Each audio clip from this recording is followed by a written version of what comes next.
দরুদ বেশি পড়বেন, অন্ধ হবেন না মৃত্যু পর্যন্ত। দরুদ বেশি পড়বেন, অপমৃত্যু হবে না।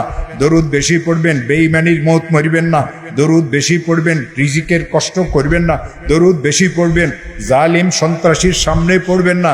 আমাদের বুজুর্গান এদিন অনেক দরুদ পড়তেন।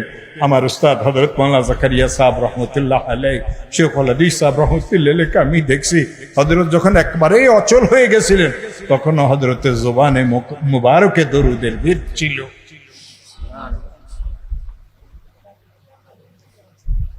এরপরে আল্লাহ রাসূল সাল্লাল্লাহু আলাইহি ওয়াসাল্লাম বললেন, ওয়ালি আইম্মাতিল মুসলিমিন।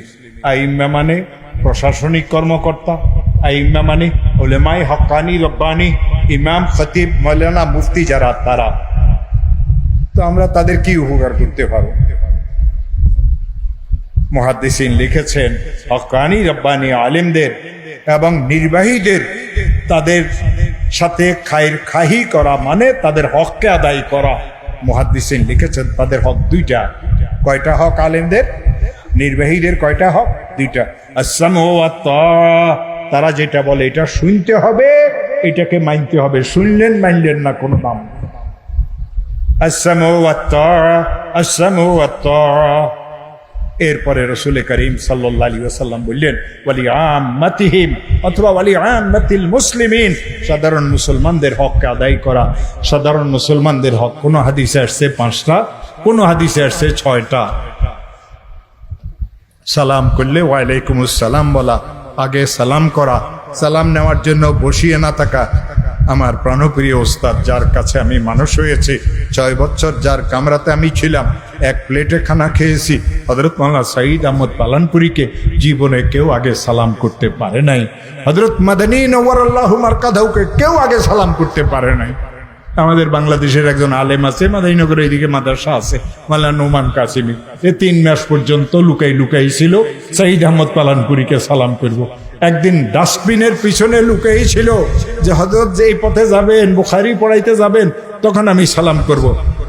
তো হযরত ছিলেন, সাঈদ আহমদ পালানপুরী তো সাঈদ আহমদ পালানপুরী ছিলেন।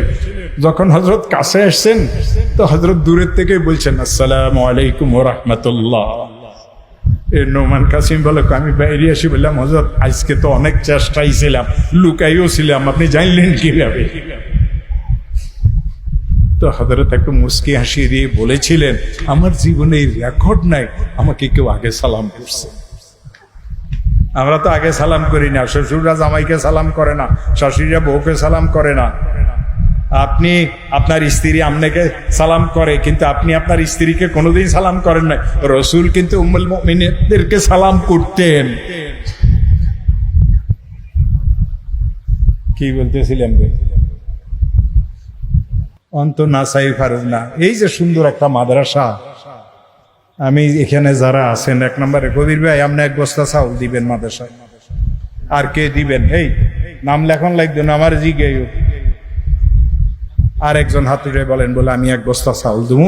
সন্দীপের বিশ্বাস মরিয়ে গেছে, আল্লাহ জানে কোথায় থেকে হযরত এই কথা বলছেন। হযরত তো এই বলছেন, আমরা শুনছি, হযরত বলছেন কেউ যদি 1 বস্তা চাউল মেহমানে রাসূলদের জন্য দেয় তো প্রত্যেকটা চাউলের পরিবর্তে আল্লাহ উহুদ পাহাড় পরিমাণ সওয়াব দিবে। এখন একজন বলেন মাদ্রাসার ছাত্রদের জন্য 1 বস্তা চাউল দিবেন। 2 নাম্বারকে হাতটা উঠান একটু। ওনারে চিনেন? চিনেন? ও হেতে তুন 1 বস্তা লইলে হইব?